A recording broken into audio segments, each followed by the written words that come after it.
over on The View, Meghan McCain is, she's still there.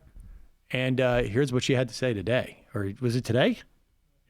They're indicative of a lot of the American public, though. And I do think when you're talking about Bernie Sanders completely remaking and reanimating not just our healthcare system, but the United States of America as it has existed since its incarnation, people get very nervous right now. Yeah. And I do think going into Super Tuesday, I stand by the fact it's going to be a cage match. This is his Alamo. This is his absolute last chance to become president. Him and his supporters are the dirtiest thugs and I've ever seen on all of social media. They are not going to let this go. They're not going to let it go out easy. And the argument between the AOCs of the party and the more traditional Democrats, I think it's going to get a whole lot worse before it gets better.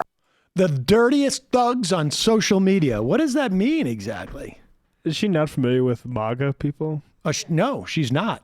Yeah. Because she's one of them. That's one of the things you can't do. It's like you can't smell your own body odor type of thing.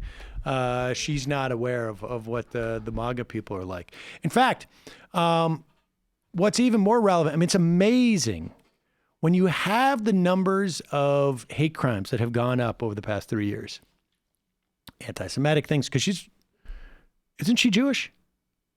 Or I get confused. She's just good friends with Joe Lieberman. The number of anti-Semitic attacks that have gone up, the number of hate attacks that have gone up over the past 3 years in real life. Twitter is real life, but there's an old saying. Maybe some of you are familiar with this. Sticks and stones can break my bones, but names can never hurt me. The sticks and stones, I think, are a little more problematic. But when it suits you to say that, like, they're just horrible on social media, I can't go on social media and continue to espouse my my right-wing beliefs without being attacked by these jackbooted Twitter thugs. Yeah, and I mean, if we were a more snowflakey campaign, we could possibly seize upon the fact that she referred to Bernie supporters as thugs when he has the most support from non-white people of any candidate running. So what's she trying to say, really? Interesting theory. But you're not like that, Jamie. You would never do that.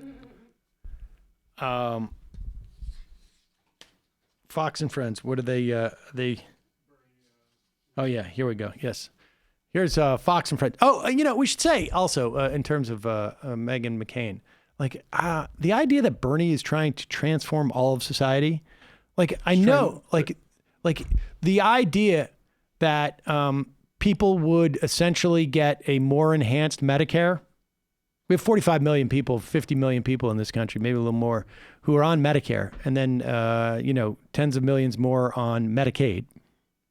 I don't know, we're like maybe half the country almost is on Medicaid or Medicare, maybe a little bit less. And then if you include SCHIP, like if you kids, the idea that like the other half would also be on it. I don't know if it's like that it really amounts to a fundamental transformation of healthcare as much as it would be health insurance. It would probably bring the prices down, definitely.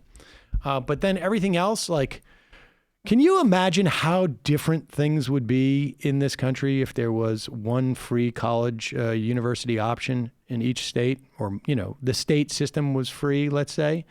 You would have more home starts, probably. You would have more teachers, probably, more social workers. More entrepreneurship.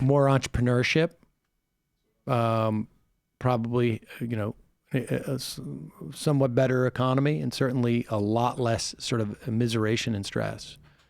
And I guess that would be different. Universal pre-K, that would make it easier on a lot of parents. Trying to reanimate America. Right. And reinvigorate in many ways. She said reanimate, which is a very funny thing to say about America. Right. It's no longer going to be this sort of dead carcass that is floating flotsam in the... All right, so here...